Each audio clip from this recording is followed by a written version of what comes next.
% या 95% मीडिया संस्थानों में बच्चे पढ़कर डिग्री लेकर स्पष्ट हिंदी लिखना नहीं सीख पाते।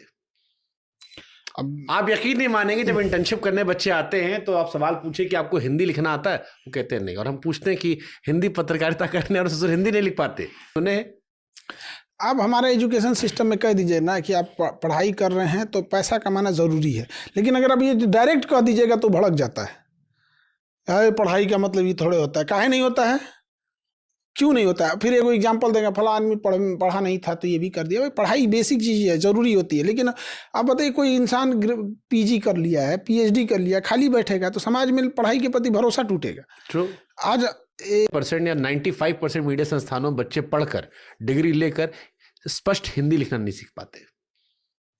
अब आप यकीन नहीं मानेंगे, जब इंटर्नशिप करने बच्चे आते हैं तो आप सवाल पूछे कि आपको हिंदी लिखना आता है, वो कहते हैं नहीं। और हम पूछते हैं कि हिंदी पत्रकारिता करने और ससुर हिंदी नहीं लिख पाते। उन्हें आप हमारे एजुकेशन सिस्टम में कह दीजिए ना कि आप पढ़ाई कर रहे हैं तो पैसा कमाना ज़रूरी है, लेकिन अगर आप ये डायरेक्ट कह दीजिएगा तो भड़क जाता है। अरे पढ़ाई का मतलब ये थोड़े होता है, काहे नहीं होता है, क्यों नहीं होता है? फिर एगो एग्जाम्पल देगा, फला आदमी पढ़ा नहीं था तो ये भी कर दिया। भाई पढ़ाई बेसिक चीज़ है, ज़रूरी होती है, लेकिन आप बताइए कोई इंसान PG कर लिया है, PhD कर लिया, खाली बैठेगा तो समाज में पढ़ाई के प्रति भरोसा टूटेगा। ट्रू।